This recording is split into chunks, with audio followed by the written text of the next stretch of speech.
So everyone knows from the Russian embassies. Again, this is the Billionaire Row with the Kensington Palace. According to the recent statistic, every buyer who buys the flats around £10 million mark spends around 4.5 million a year. So that brings a new economy, which is good. Really, Russian money is helping London economy. Yes, it's partially squeezing out many of us, out of Knightsbridge and Mayfair, but realistically, would you ever be there? Probably not. Mayfair, strangest in the afternoon. Mayfair stretching far above, full of fame but lacking love. Mayfair is a proper, truly epicenter of London property. Yeah, and if you go just straight there, you've got Chichvarkin's shop. You probably met Evgeny Chichvarkin. In the day, in the dark. Evgeny Chichvarkin owns Hedonism, a luxury wine retailer in the heart of Mayfair. He made his fortune as a mobile phone tycoon in post-communist Russia. But he had to flee Russia in 2008 and sell his company. His wealth is estimated in the hundreds of millions. My name is Evgeny Chichvarkin. I'm founder and investor in best wine shop in the world. Starry heights and gold. We changed fine wine retail market completely in London. Every well-known shop with the fine and rare wines, first they changed design and they changed service and they changed assortment as well. Evgeny started Hedonism because he felt that the finest wines were not readily available in London. But trading of some sort is in his blood. I'm buying and selling something from my 16 years old.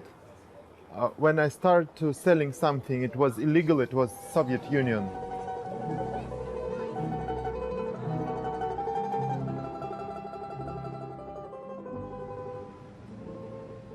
I spent four years on the open markets without roof on my head.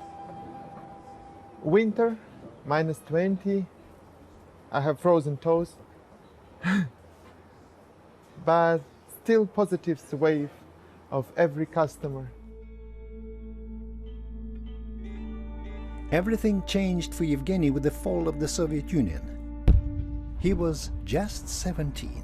Soviet Union crashed in 1992 and a lot of people, let's say 90% of the people, had a proper Soviet mind.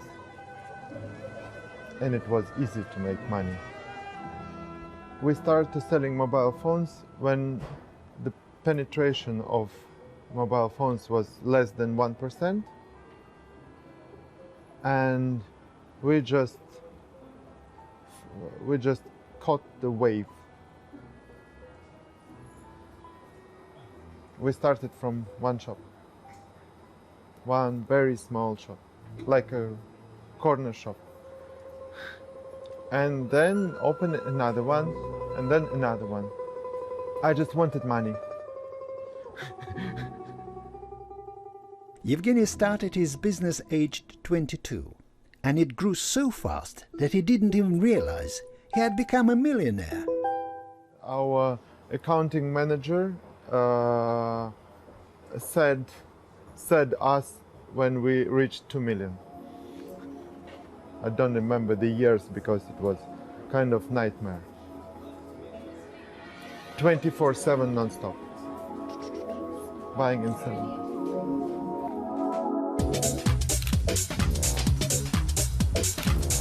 Evgeny isn't the only Russian in London who found the secret of success at a young age. Katya Elizarova is now an international supermodel. Her career began in Russia when she was just 14, though she now calls London her home. I was scouted by a girl from Moscow, and she just walked to me on my way from school and asked me if I want to be a model, and I knew nothing about modeling at that time. Well, I'm brought up by my grandmother, where I have to think of my future, think of my work in the office or in a factory, I don't know, whatever would suit me. Certainly not modeling, certainly not traveling. So she came over to me and she asked me if I want to be on the cover of a magazine. Like, really? They don't even regard me pretty in my school. They think I'm too thin and too tall and I look like Pinocchio. You certainly wanted to talk to me. And she said, yeah, apparently that's what they like. They're in Europe. Last year, Katya opened Moscow Fashion Week. I was just noticed on the streets of my native town, taken out of the obscurity, travel the world, and you can get up to $50,000 for like a month's stay.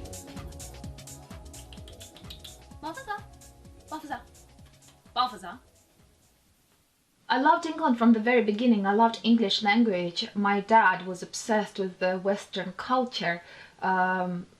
We always listened to English music. And it was prohibited as well at some point. So when eventually I was offered to go to England, well, I was over the moon. Katya is not just a pretty face. In her early teens, she trained as a dancer at the Bolshoi Ballet. It's really cold. Yeah. And in London, she studied law before turning to modeling full-time. You can fall in love with London every day, can't you? There's always something new there, and all the buildings are different from what my eye is accustomed to. And there are roses growing. There are no tall, like gates or like walls. Because in Russia, if you live in a house, you always have like really tall walls to protect yourself. So people don't see your walls. But in England, no one cares. In England, everyone destroyed these walls, and the walls are made of roses. Isn't that fantastic? I'm devoted. I'm in love with London forever. London calling to the faraway towns. Now war is declared and battle come down.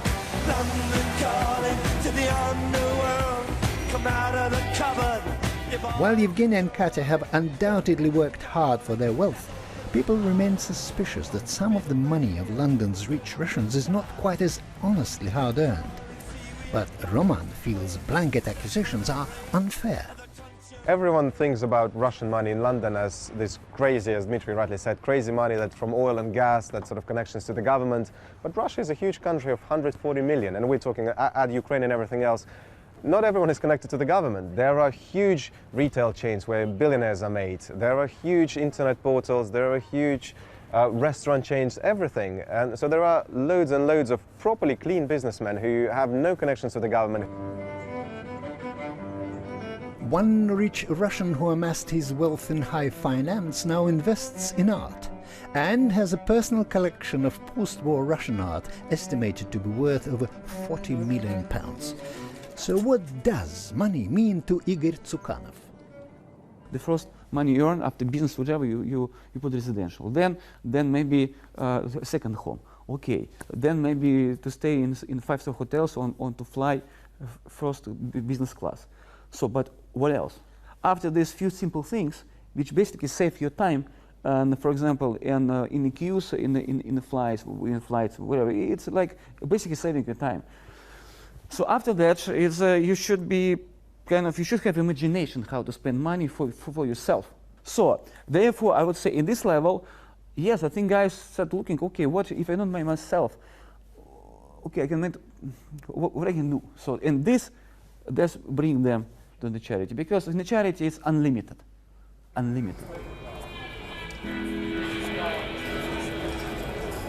Igor Tsukhanov's family charity gives educational scholarships and promotes Russian culture and art around the world. Tonight, Igor has brought an exhibition of world art to the Saatchi Gallery. I started doing my art activity, a kind of art promotion in the global art scene. Major exhibitions, including the one post-pop East meets West.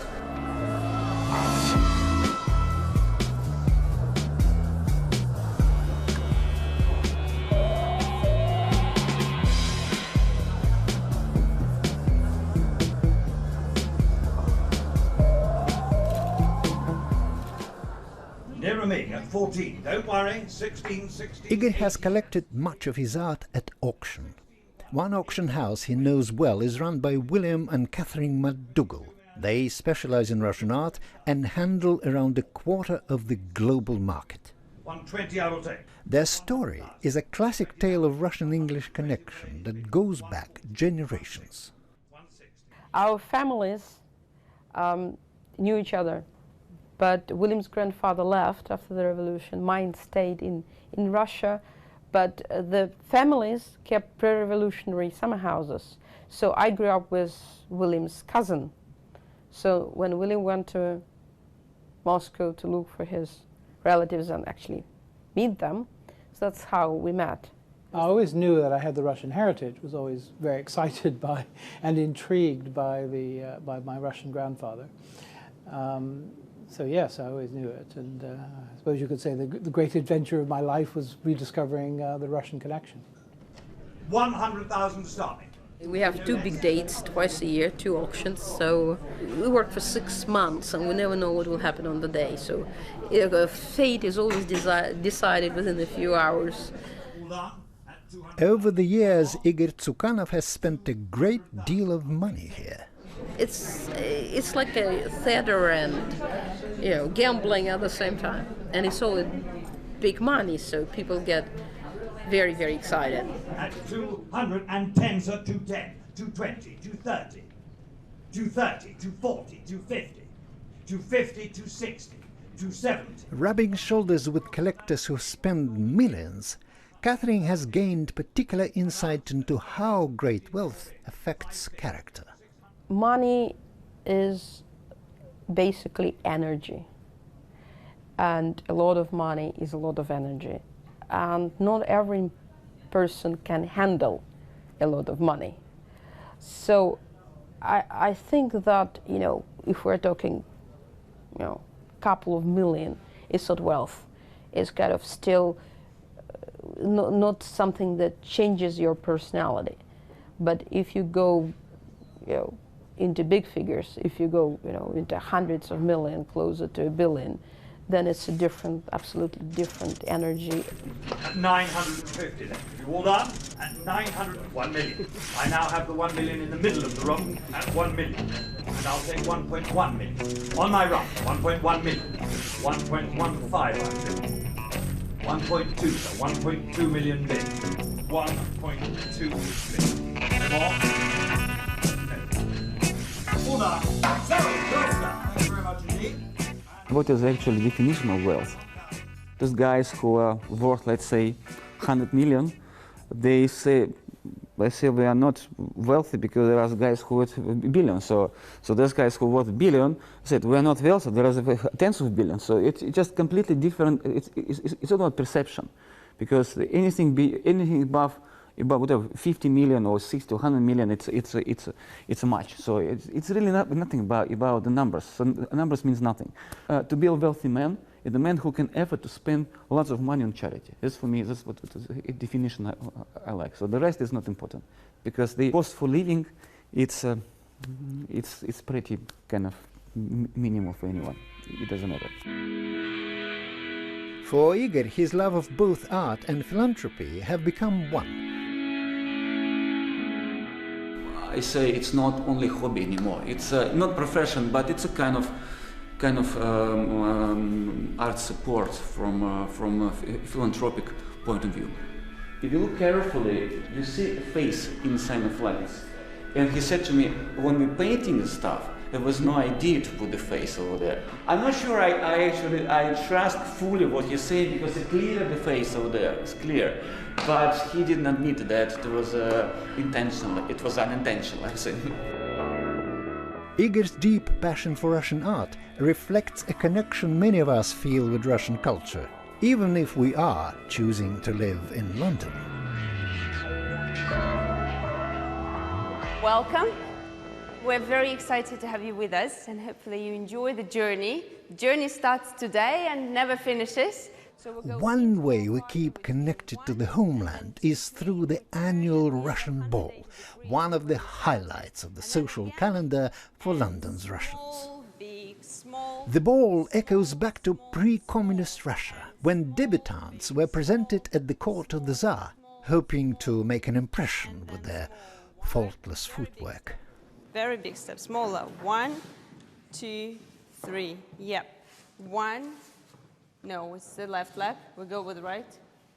The pressure to impress and be noticed on the night is fierce, and for a modern generation of Russians more familiar with twerking than Tchaikovsky, special rehearsals are essential. 1, 2, 3, 2, 3, 1, 2, 3, 1, 2, 3, 1, 2, 3, 1, 2, 3. When I first heard about the ball, I was slightly skeptical because I couldn't imagine myself wearing a white dress, wearing a tiara, and dancing waltz. Tatiana is one of the debutantes. She moved to London 3 years ago, leaving her parents behind in Moscow to pursue a career in music. I am a very traditional girl in a way because I play the cello. And this is a very, doing classical music also is a very traditional thing.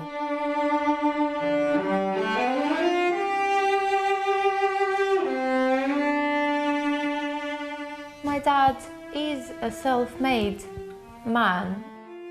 We lived in one room in the communal flat in Moscow, and that's how it started. I never took it for granted. Coming from a wealthy family gives me this opportunity to really explore the music world without having to worry about earning my living from day to day. There is much more to being a musician than just making music for fun. If you experience this moment of connection with something greater within yourself, that's the moment when you want to have more of that.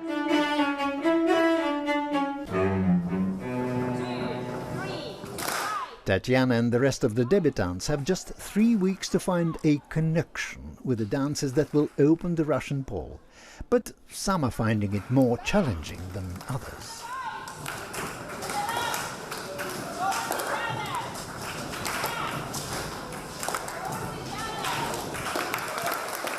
While events like the Russian ball help us to stay in touch with Russian culture, adjusting to British culture is sometimes a challenge. But help is at hand in the form of Russian lifestyle consultants. My name is Aliona Muchenska, and I came to your lovely country many years ago. I became a lifestyle consultant, the bridge between Russia and Britain. Aliona does everything from finding schools to buying diamond rings. She is available 24/7. Алло. Да, привет, алло. Нет. Wealthy Russian people are my job. When they come here or when they're just thinking about coming here, it is my job and my duty to make sure that they feel at home. Hello, this is Aliona. Russians who come here, they like living comfortably. They would not economize. They would like to invest in something that they feel that there's a value in it. So, to have a flat in London, there's a value. To have a child in a prestige English school, it is value. They feel that they're investing in the future. No, I understand. But Aliona finds it is often the small things that make us stand out in British society. British people think that Russians are reserved and sometimes very rude because Russians don't smile. And for British people, it's completely unheard of.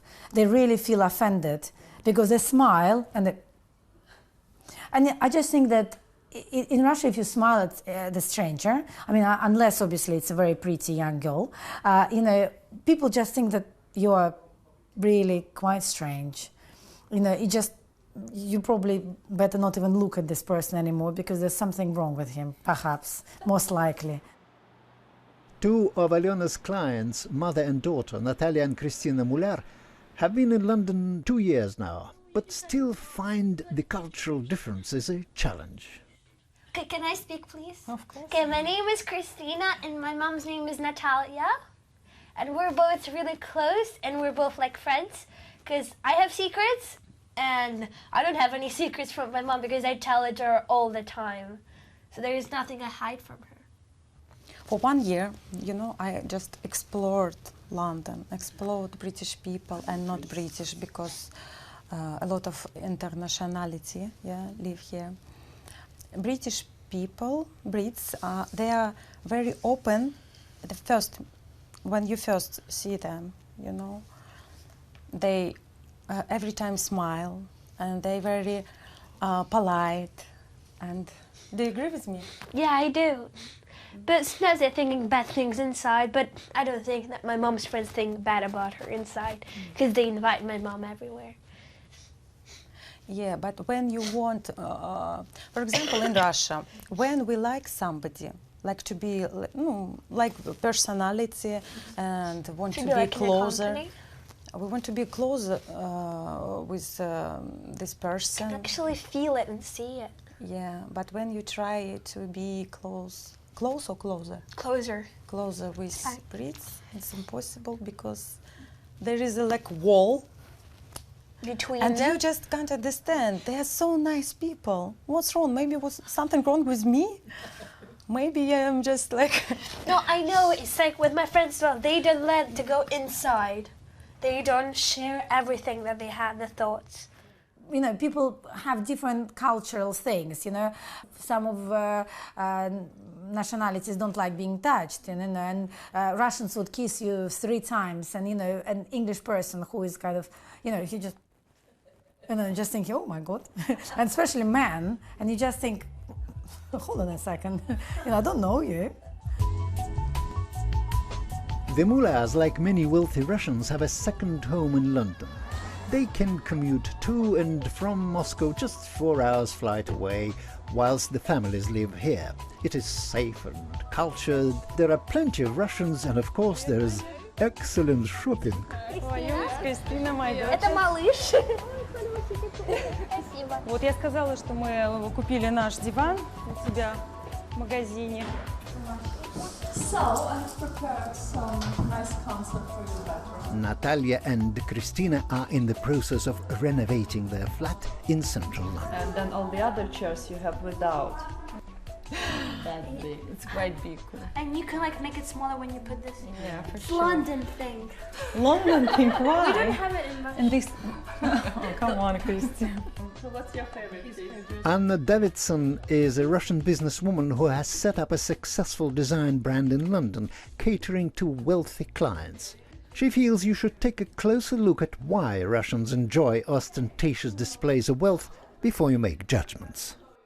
Because everything was forbidden and it was not allowed, when the Russian did get the opportunity, they wanted to express themselves and they wanted to show, I have so much and I have that and I want everyone to see it. So before we judge someone, we should look deeper behind it. What's the reason? What's the reason the Russians are so overdressed all the time and put so much jewelry and wear all these expensive bags and shoes? Because their parents never had this. They were not allowed to have these things. And today they have the money. They can afford it. So they want to show it to the whole world. Here we are. When Russians started coming, they were coming like, you know, buying stuff in Harrods, and all men were wearing this thick golden chains around their necks, and they all looked like mafia. And their perception of beauty was this big gold chain, because they never seen this gold chain before. So they kind of felt it was very beautiful, and kind of they wore it with pride. A kiss on the hand may be quite continental, but diamonds are a girl's best friend. Alyona often helps her clients with their shopping. Today, she is meeting a specialist who provides many of London's super-rich with their more striking pieces of jewellery. Her client wishes to remain anonymous. As girls grow old and we all lose. When you have 2 diamonds of the same category, they'll be completely different, because diamonds are unique, just like fingerprints or snowflakes. Shape these rocks. Right now, I just fell and buy it. That's it. Why do I need a reason to spend £5 million? Okay, well. I think, it began, probably They never seen this gold chain before. So they kind of felt it was very beautiful, and kind of they wore it with pride. A kiss on the hand may be quite continental, but diamonds are a girl's best friend. Alyona often helps her clients with their shopping. Today, she is meeting a specialist who provides many of London's super-rich with their more striking pieces of jewellery. Her client wishes to remain anonymous. As girls grow old and we all lose. When you have two diamonds of the same category, they'll be completely different because diamonds are unique, just like fingerprints or snowflakes. Shape these rocks. Right now, I just fell and buying it. That's it. Why do I need a reason to spend £5 million? Okay, well. I think it began, probably 2.5, 3 years ago when we started doing a lot of things with celebrities. I haven't lived in Hollywood before. I have connection with a few celebrities, and then I've given them jewellery, lent jewellery, and they've bought a few things from me, and then through word of mouth. It's a diamond egg, has over 1,000 diamonds of the finest quality. It's a unique masterpiece. There's never going to be one replicated, and the estimated value is between 5 to 10 million pounds. Friend, there may come a time when... There was just a couple of new rings that came. This one especially has one of the biggest Burmese sapphires in the world right now. This is a 60 carat Burmese sapphire and surrounded by diamonds. As I know, she likes a big kind of cocktail right-hand ring, something like that, that may be something that she's going to be, it's very heavy, it's very, very heavy. But we can do it for her for £1 million. Yeah, I think she's looking to spend around. I mean, last time it was a couple of months. Yeah, just under 1.9, yes, just under 2 million. The jewels purchased by the lady who is happy to pay £1 million for a ring will be worn on the night of the Russian ball. Now, just a few days away. Cha? No, you're not doing, you're just looking. Should not be movement, I see it with my back. So, Katerina Daminova works at an international bank by day and practices her dancing by night. She is a fiercely independent woman, but is also pragmatic about the opportunities the ball may offer. It might be a very, very good opportunity to meet some good gentlemen, and for some gentlemen to meet some beautiful ladies. I took the preparations for the ball really, really seriously because I really wanted to polish up my dancing technique. So I took some extra lessons. New York. Cha-cha, 1, 2, 3. It was actually difficult to find a dance partner because I'm really tall. So I had to borrow my friend's boyfriend to do this for me.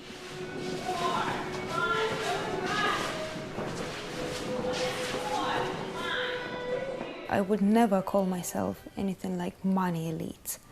I would prefer to represent cultural elite, intelligentsia, people who have used the money as a wise investment into their education. Start with our right foot, and it's 1, 2, 3, clap, backwards, 2, 3, clap. So, and 1, 2, 3, clap, backwards, 2, 3. The debutants have still some way to go if their dancing is to earn them a place among the cultural elite.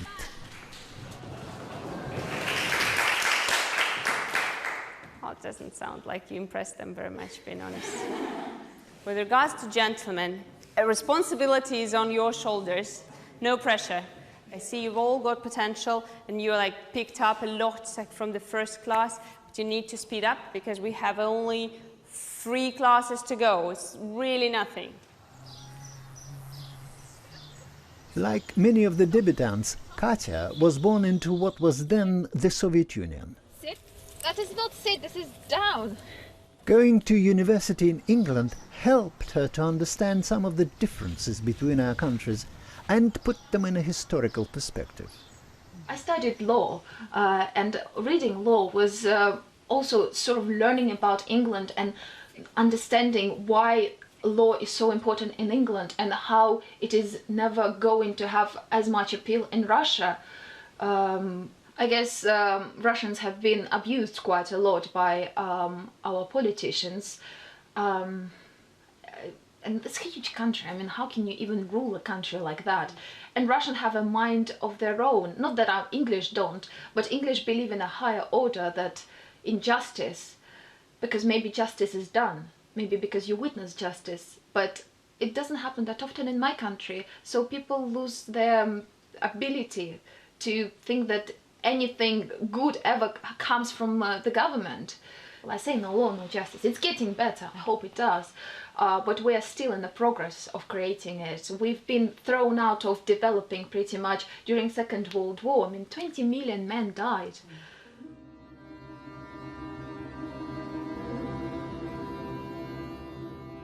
And before that, First World War. And then we also have amazing guy called Stalin, who decided that despite that 20 million are dead, let's kill some more, just to teach a lesson. So was Lenin, because it was cleansing during Lenin's time as well. Not many people in Europe know about it, but in Russia we know. So many of us died. There was no time to develop and think of justice and create this idea like you English people managed to do it. Obviously, Russians coming here for financial reasons, for security, for safety, for being sure that that tomorrow nothing will change, and kind of the regime or the kind of situation won't change. So your business will not be taken from you. When you open 20 meters corner shop, you don't need to be Putin's friend. And when you open the next one and the next one and the next one, you don't need to be Putin's friend. But once Yevgeny had grown a hugely successful business, the government did take an interest, and he was placed under investigation. When one of the Putin chosen person tried to take my business and take my money, I was need to sell it and move outside my country. Here I'm a guest, and I will be, if I will live here 20 years, I will still be the guest. You see there. A Mercedes covered in 1 million Swarovski crystals, and it belongs to a Russian. But 21-year-old Daria Rodionova auctioned her car off for charity. It sold for almost 155,000, and she donated part of the profits to a Manchester dog's home. No, I think Swarovski won fine. I mean, it's not so much of a trouble. But have you seen this car that is covered in, what is it, velvet? Imagine this, this seagull coming from Brighton. Things like, ooh, what is it here? Like how expensive your dry cleaning bill should be. We were kept in, like a lot of people say, an aquarium, where we were kind of swimming with other fish, but we couldn't get out. And when people started getting out, they started learning. They learned about the world, they learned about fashion, about travel, etc., etc. So the perception of what to do with wealth, how to spend it, definitely did change.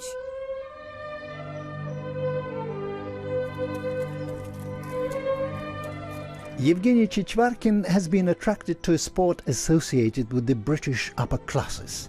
For him it is the ultimate relaxation. Now I have capital, I can do what I really want to do. Money gives you kind of freedom for some things.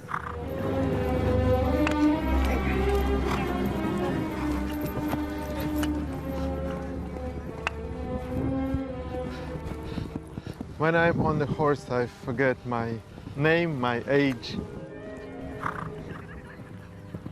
All of the problem is gone for 7.5 minutes. It's like meditation. For a nation that eradicated its class system almost 100 years ago, we are strangely intrigued by the British class hierarchy, and most intrigued of all by your royal family. Russians love royal family. As you know, we're unlucky not to have one, so they would definitely go to Buckingham Palace and change of guard, and you know, so they love. They're very much aware of what's happening. So you know, the other day my mom called me and said, "So Kate is pregnant." So and I immediately knew who she was talking about. So I said, "Yes, yes, she's pregnant for the second child." So, Mom, everything is fine. Though Bolsheviks shot Tsar Nicholas and most of the Russian royal family in 1918, some did escape to Britain, and members of the Romanov clan are still alive and well. My father was the eldest nephew of Nicholas II. Pa came out in 1919 with his father and his first wife. He came out from Odessa and got out on a British warship called HMS Forsyth. And they went to Paris to drum up support for the White Russian Army. Pa didn't talk to me enough about the past, and when I went back in '98 for the Tsar's funeral to see the places, you know, it had a feeling of home, which was extraordinary. It's in the genes. But I realised about the ancestors from a very young age, but because you're brought up with all that, and in my case being a princess, although when I was little I used to say to my mother, "Please don't call me princess," and when I was at finishing school, I made her write Miss Olga Romanov, which they thought was rather stupid. That is my mother, done by a Russian artist before she got married. Apparently London was awash with Russian princes between the wars. See? Yes, I know, and I know you've done something disagreeable. That's why you're all sort of humble. We'll find it shortly. Let's try not to walk in anything like the poor man did yesterday. Over there is a painting of my grandmother and her twin sister, my mother's mother, the Finns. Now, Russia ruled Finland in those days, and underneath they're in national costume, but actually not Finnish. It's part of Russia, though I can't remember what costume they're wearing, but it's not actually Finnish costume. But they were debutantes and presented at court in St. Petersburg to my great-great-grandfather, not knowing that one day the families would be united, which is quite strange. There is Queen Alexandra as a young girl. Over there is Alexander II with his attractive blue hair. I thought he needed a bit of a makeover. This is Irina, who is my father's elder sister. Irina, at the age of 18, married a man called Felix Yusupov. Now, Felix was one of the two that murdered Rasputin, but this is before he murdered Rasputin. He'd been in Oxford, and he batted both sides. He was very beautiful, but his best claim to fame was he was a transvestite. Anyway, they had a blissfully happy marriage, and when he was too old to do it himself, she'd put his makeup on for him.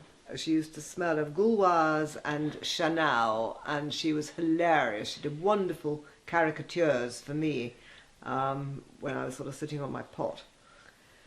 Of course, my father jabbered away in Russian to all his family, but he never spoke Russian to me or my mother, so I never learned to speak Russian, which is quite sad. Apart from Russian blood, I haven't actually felt a strong link to the new Russians, but they are people I would very much like to meet, because I read about them all the time, like they maybe sometimes read about me, and it would be really nice to bridge the gap. Straight, balance, right, left. Tonight, the gap will indeed be bridged, as Princess Olga has been invited as guest of honor to the ball. There are just 6 hours to go, and with the final rehearsal in full swing, the debutantes are beginning to look worthy of their name.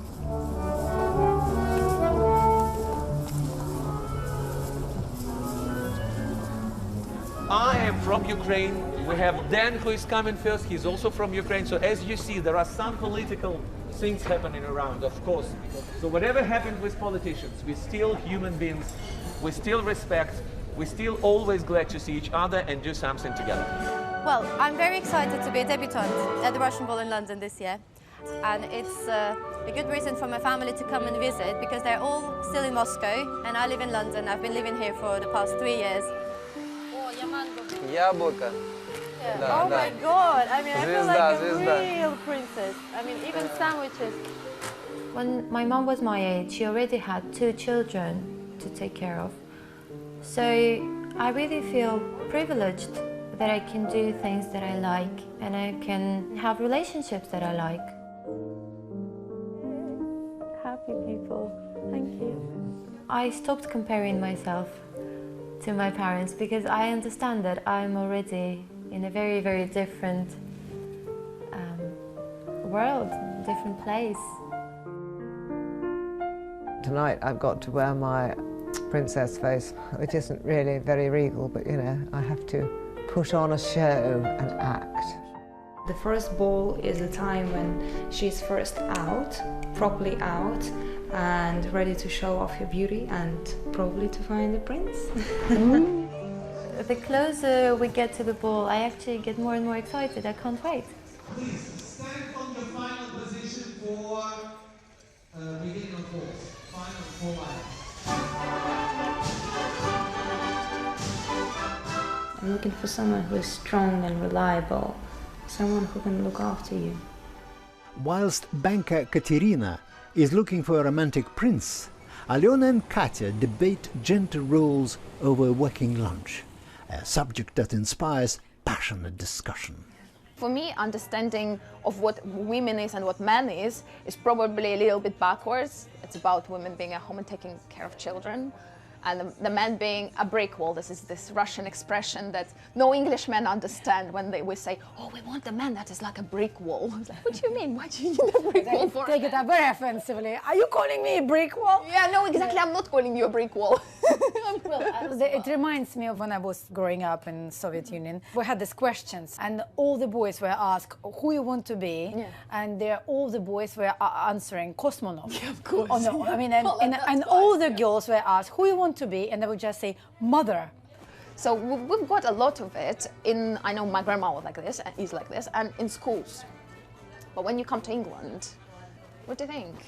I mean, I just think from my experience, because I've got a son, and you know, there's certain things that in English, in British schools, they put in children totally different things what we do, because in England they're teaching them how to be tolerant, they're opening horizons, and you know, and a lot of my clients sending their children here because education for Russians is, you know, extremely important, and you know, we're all competitive and they're all overachievers and hardworking people, and they would like their children to have different mentality from their kind of old Russian, rigid kind of Soviet mentality, and they want them to become Western people and see the world through their own eyes. And in Britain, you have this chance.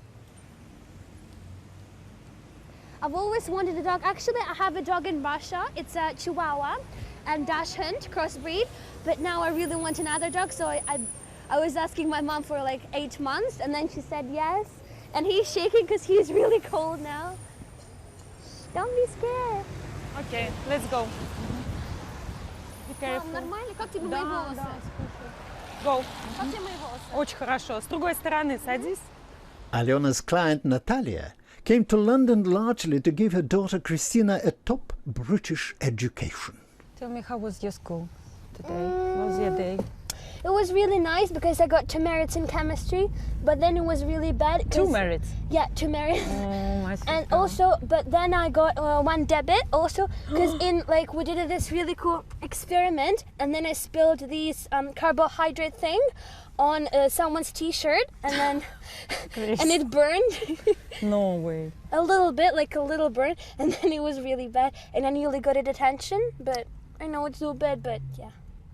The most what I like in the English schools, that children don't afraid to make mistake. So, for example, Christy does her homework, herself, without my help, and she doesn't afraid She's not afraid. She's not afraid, thank you, darling. She's not afraid that it's wrong. She tries to do the best, you know, but in Russian she really felt scared. Yeah? Scared because the teachers were really strict. Russian educational system has crumbled a little bit since Soviet Union times. And so everyone cares about their children, and London schools are considered to be the best in the world. For Igor Tsukanov, education is vital. He fully expects his son to go to Eton one day. My little one is 2 years old. Oh, by the way, today his first time in a trip to Eton and to Windsor. First time. Yeah, 2 years, but I think, yeah, I really want to send him there because I really want to ensure that he's strong enough, smart enough, and trained enough to go to Eton when he's there. So he has to be a part of that.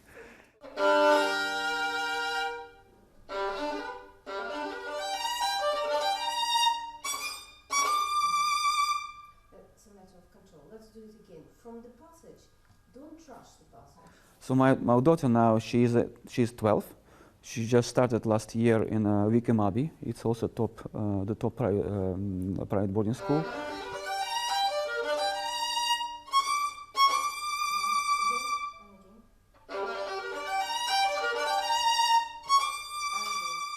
And through this experience with my children, my kids, so I learned a lot about how the system, how the British top schools, boarding schools, are run. And a part of education. Education is not all about education. It's about how to convert a young man or young girl into matured gentleman or matured lady.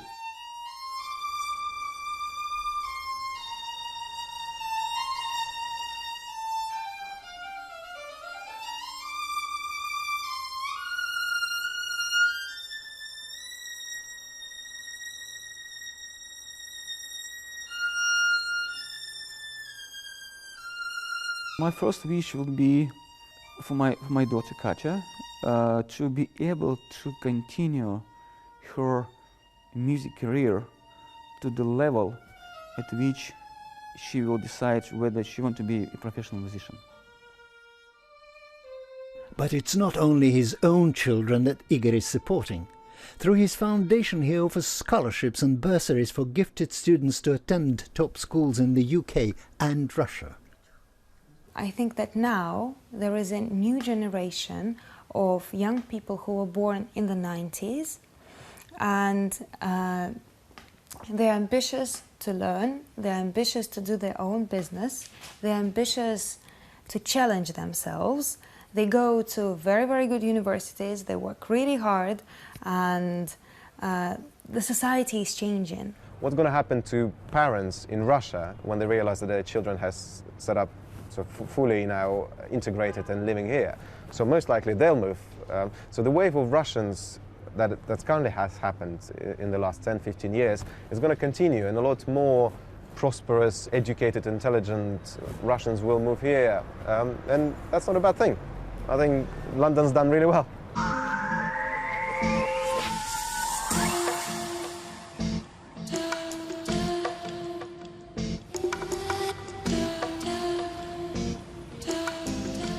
Back in the city, the last touches are being applied before the Russian ball is finally underway. This hasn't been out of its box for donkey's years, and it's got a lot of dark history in our blood. A lot of things look similar now. Everybody who disagree and who is dangerous for regime, they try to push out of the country, like me, or put into the prison.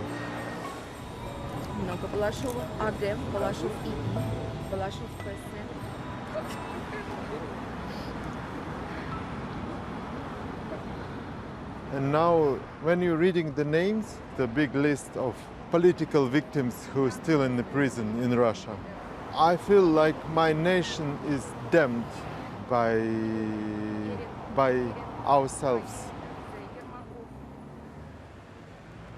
Я честно, я не могу говорить сегодня.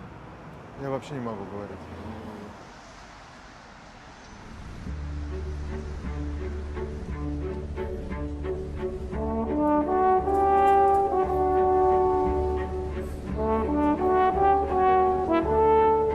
Your Royal Highness, which side of yours is best? I don't have a side. Would you mind if I do several photographs together with you? Yes, fine. Oh, of course. thank you so Yes, much. yes, Let's cheer yes. up. Ladies, once more this camera. Yes. Of course, yes. Of course, yes. If you'll be so kind. Thank you.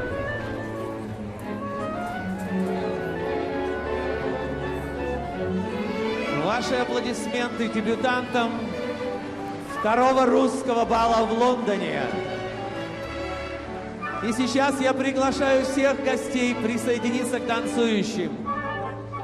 I was a debutante in 1968. Right. I think it must bring a lot of glamour to London and nice for the Russian Debs to see what London's like.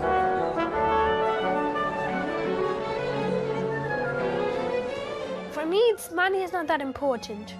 But of course, we need money to live on. But for me, it's not that important. For my mom, it's important, but for me, that.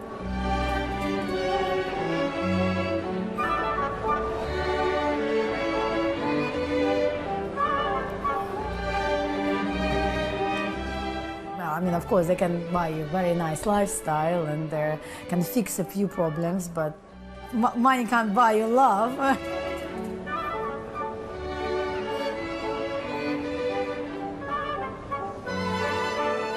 Aren't we happy to have money? Yes. Can we hide it? No. Give us time, we'll be all right. We will stop to be all this bling bling and putting ourselves ahead of others, thinking of ourselves as better than others.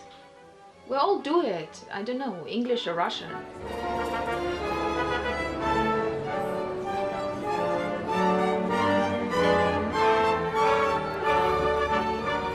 If you don't feel free, if your mind is not free, billions don't help you.